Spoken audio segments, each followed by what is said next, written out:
My name's Colonel Ethan Diven, call sign Outlaw 01, the Commander of Operations Group here at the National Training Center, Fort Irwin, California.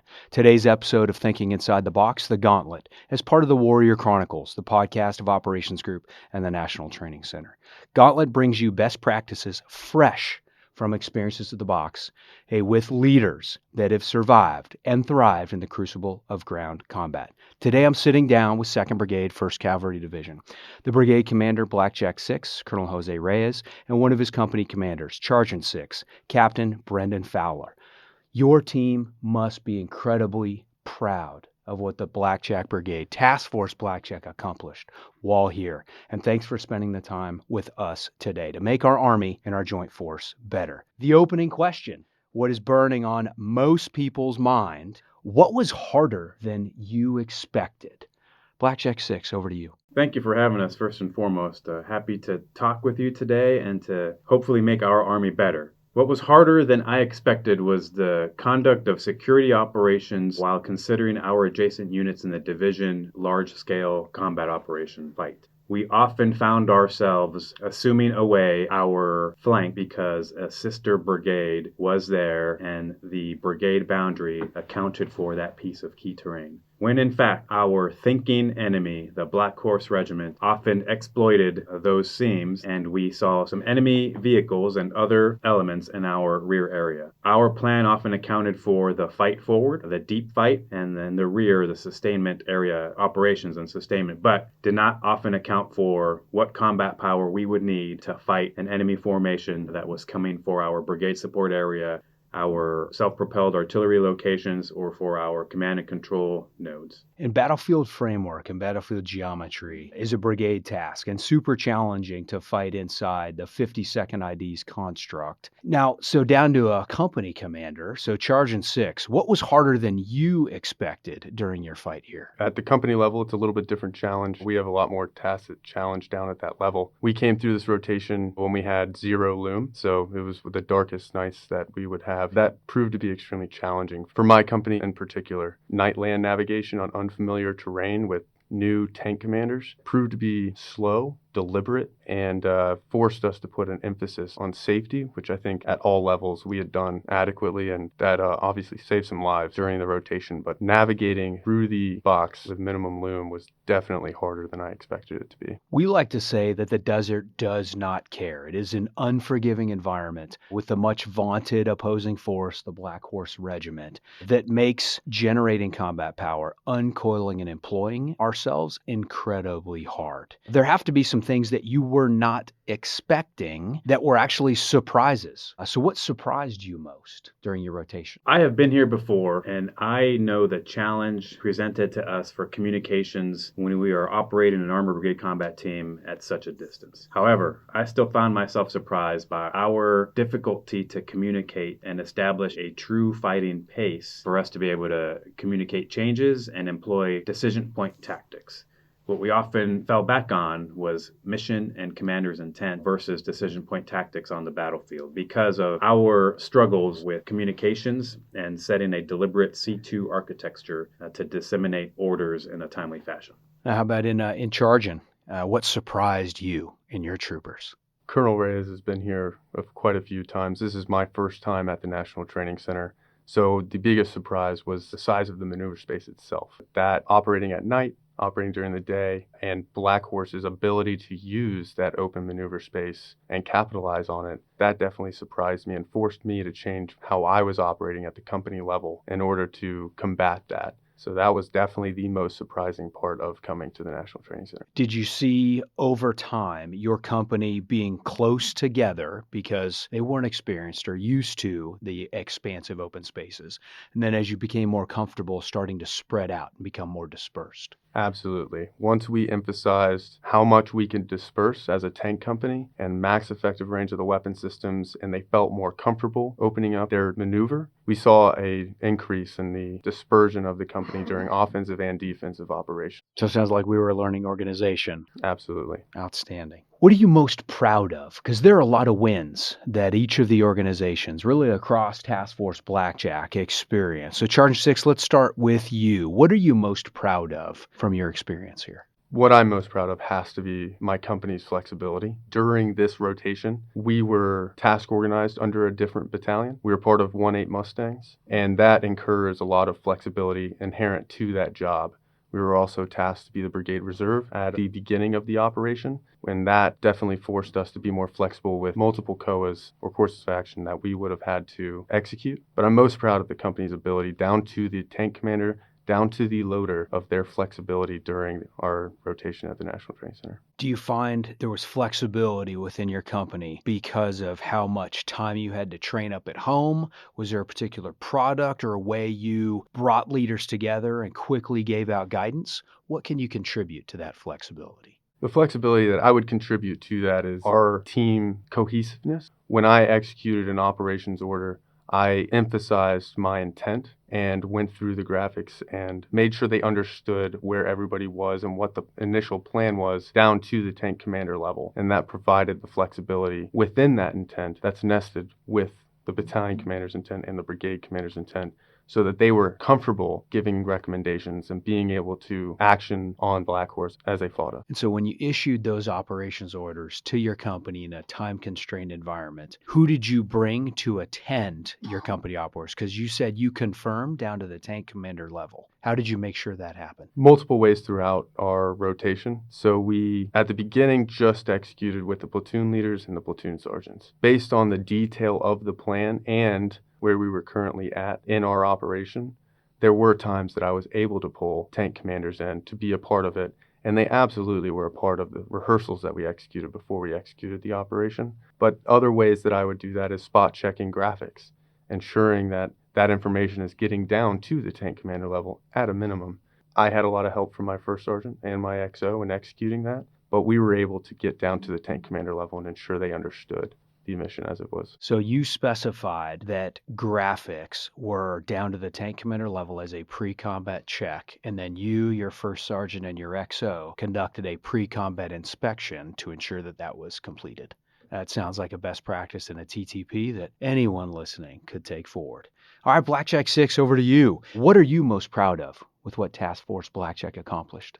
I am most proud of everybody's willingness and eagerness to take in feedback from the awesome operations group and to incorporate that feedback, sometimes right there on the spot, and be better on our last day in the box than we were on our first day. So we are a better brigade task force today than we were a month ago, and that shows. And I think that everybody's willingness to admit that they don't know everything and that there are other people who have valuable advice to contribute is what has been a big part of our learning experience.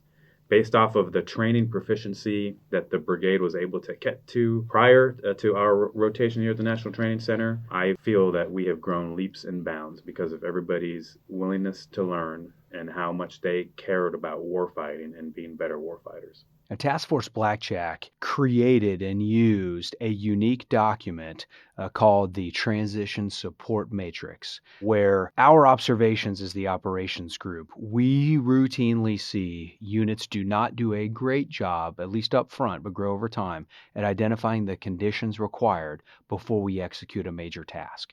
Now, your team put together this unique document. Can you talk a little bit about what that did for you as the brigade commander and how it helped you see and ultimately fight? Absolutely. So it complements the decision support matrix in that, as you just said, it helps us anticipate transitions that we think will come. So throughout mission analysis and definitely through COA analysis, course of action analysis, the brigade staff were able to identify several transitions that we thought might occur in the conduct of a battle, whether that be the employment of the reserve, the jumping forward of the forward logistics element, or something else along those lines. We then set aside conditions that needed to be met, 2 companies worth of combat power remaining in the battalion that's conducting the combined arms breach, for example. So another transition would be initiating the combined arms breach. So 2 companies of combat power available in the battalion that is conducting the combined arms breach. 2 batteries in position, ready to fire, suppression and obscuration targets. A list of other conditions that needed to be met. What that allowed us to do is say, okay, of the 7 conditions to execute this transition, We are currently 4 of 7. We anticipate the other 3 of 7 in the next 20 minutes. Okay, we are now 6 of 7. The 7th one will happen in 5 minutes or may not happen. And so just like a decision support matrix, the way we used it was conditions met. It also listed follow-on actions. So if these conditions are met and we make this transition, here are the follow-on actions. Who are the people authorized to direct this transition? Out of contact, I was able to take a look at those conditions and say, yes, if these 7 conditions are present, we will conduct this transition and we will execute, as an example, the combined arms breach, or as an example, jumping forward of the forward logistics element.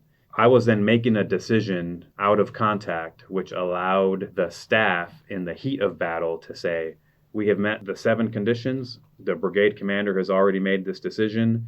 Go or execute. And what I have told the staff is, okay, if we have 7 conditions, only 6 of the 7 are met. Well, that's where you have to come to me, because now we are not at the optimal set of conditions we need to execute this transition. And then I said, I am, the approval authority. If not all conditions are met, after me, it's Field Artillery Battalion Commander Rolling Thunder 6 because of his positioning on the battlefield. After that, the Brigade Executive Officer, and so on. And what we did was, all conditions are met. I've already made the decision. Not all of them. Well, then that's where they have to come to me with a decision. It helped us forecast transitions, and I think it also helped us stay on track with anticipating changes that were coming next. You mentioned that was developed while the staff was conducting the MDMP, specifically from mission analysis to COA-Dev to co-analysis. How involved did you see yourself in those steps of the MDMP? And then how did you balance that with going and doing battlefield circulation and seeing your commanders and getting updates from the front? I mean, the military decision-making process, right, as we know, is a commander-driven process. And so I made a deliberate effort to ensure that I was available to the planning staff at key moments. At receipt of mission, although we did not successfully do it every single time, one of the things we employed from time to time was a receipt of mission brief, where the staff and I would sit down and say, okay, this is the mission we received from our higher headquarters, in this case, 52nd Infantry Division. Another touch point at mission analysis brief, COA, course of action development brief, course of action analysis outputs. I made sure that I had a series of touch points with the staff to make sure that they were in line with my intent. What I didn't want to do is be a commander that was always the forward line of troops and therefore never available to the staff. And so my challenge to myself was balancing the time with the planning staff, the current operations staff, as well as the battalions and the forward line of troops. What it cost me was I was in the 2 weeks out in combat operation, unable to see every single company troop and battery out in the battle space, but I do feel that it benefited the brigade by my presence in driving the military decision-making process. So how are you going to use the experience of, preparing for, fighting here, the ups, the downs, the environmental conditions, the enemy continuously contesting you to inform your home station training? Because we are regenerating combat power and about to load trains and head back to Fort Cavazos. So how are you going to use this for what's next? Sergeant 6, you first. We found that when we're in the box, we have no choice but to get better. We were in the box for 14 days, and we found ourselves executing some of the small things and training those up for the first battle period. What I mean by that is the tactical assembly areas, occupying battle positions, sector sketches, all those things that are at the tank commander level and elevate up. Found ourselves focusing on those a lot in the first battle period. Going back to home station, I think we're going to focus on those things, that they're battle rhythm events, and we can come into the National Training Center with a foundation. When we come for 14 days to execute training, we're building on that foundation, and we can start to get after the larger elements of maneuvering on the enemy, some of the intricate details of maneuvering a tank company. And so focusing on those small things, lethality, TAAs, occupying battle positions, and then doing it at night. And doing all of those things will set us up for success when we come back to the National Training Center a year from now. Many of those tasks and focus areas are likely informed and enabled by non-commissioned officers inside your company. How are you going to leverage their experiences here and empower them to make that happen inside your company? So at Fort Cavazos, we have dedicated and protected time, leaders training time all through 3rd Corps. We're going to maximize our ability to do that, as well as putting NCOs at the educational point of friction, that's what I would call it.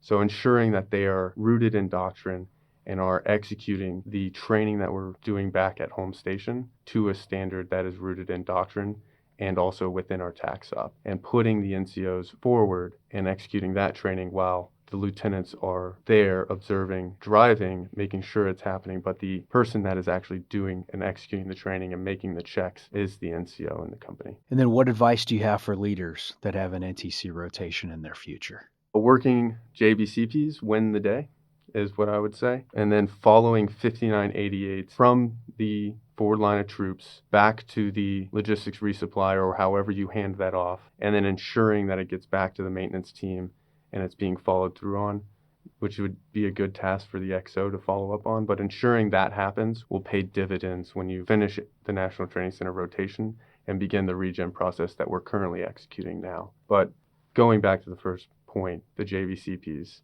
is a huge tool that I wish I had more FMC JVCPs, because it does enable the company to execute sector sketches, execute overlay distribution. All of the things that are incorporated in that system really do help get that information down to the tank commander level. And the more you have operational, the more successful you'll be in the box. Okay, powerful feedback. So JBCP operational readiness rate, and then 5988 Echo Flow doesn't stop at the logistics release point. It goes all the way back. Great feedback. Thank you very much. So to Blackjack 6, how are you going to use your experience here to inform home station training back at Fort Cavazos? We have the great opportunity to learn from NTC Rotation 2502 and apply it to our next National Training Center Rotation 2602, a short 11 months from now. So what we are doing is heeding the advice of yourself, Outlaw 01, Outlaw 440, and Lead 7 to refine our standard operating procedures. We are already taking a look at them and have a updated draft version that we will finalize before leaving here, as well as our training guidance for fiscal year 25 en route to rotation 2602. What that will focus on is a more robust communications training regimen, specifically the JBCP that Sergeant 6 just talked about, and our FM communications. Because although he mentioned 5988, I think the brigade prior to this rotation knew the importance of 5988 echoes. However, my assessment is I failed to emphasize the importance of it not only for platforms, pacers, and other vehicles, but for communications equipment as well. And if we could focus our 5988 echo and our PMCS process, preventive maintenance checks and services process, on all of our ancillary equipment as well, I think that will pay us huge dividends coming to the National Training Center Rotation 2602. We're also going to stress our ability to plan, prepare, execute, and assess simultaneously by multi-echelon training every opportunity we have. So a company or a battalion going to a range can employ a battalion command and control node on top of that to exercise planning for the future operation while conducting current operations at the same time. And what advice do you have for leaders that have an NCC rotation in their future? You just talked about advice to yourself coming back here in a short 11 months, but there are multiple brigades that are coming at the beginning of next year. What would you say to them as they complete their final preparations at their home station? I think that your training should incorporate and stress your ability to plan while tracking a current battle at the same time. That is hard to replicate at home station where you don't have a professional opposing force in the Black Horse Regiment to fight against. But I think it's doable. One of our shortfalls at the beginning was a less trained current operations staff and RTOs, radio operators, that knew what to listen for and what they were then going to do with the information that they just listened to. As an example, one of the battalion commanders talked about the personnel in their current operations section would sit there and only listen to the call sign for that battalion and not listen for what the cavalry squadron was doing ahead of them, which was telling them what the enemy was doing in front of them. So I think one of the pieces of advice I would give is, hey, if you don't have an RTO training session, develop one and implement it before coming here. You will pay dividends by your RTOs, your battle non-commissioned officers, and your battle officers, your battle captains, knowing what to do before fighting the Black Horse Regiment. No, super powerful feedback from 2 commanders inside the Blackjack Brigade. On the heels of rotation 25-02, Blackjack Brigade has a lot to be proud of. You remained coachable the entire time. You clearly are a learning and a lethal organization. It was a pleasure to work as part of your team. As always, our observer coach and trainers are on your team. Even though you're going to depart here in the very near future, we exist to make you more successful leaders and war fighters. We've got a ton of resources that are available, whether it's our Mill Suite page or subscribing to our TAC Talks, where we've covered other topics. And it has been incredibly fun to be part of Task Force Blackjack for the past few weeks. And we wish you guys safe travels in your return back to Fort Cavazos. So I am Outlaw 01. Thank you for listening to this episode of Thinking Inside the Box, The Gauntlet, our podcast at the Operations Group at the National Training Center as part of the Warrior Chronicles. We hope you enjoy this episode.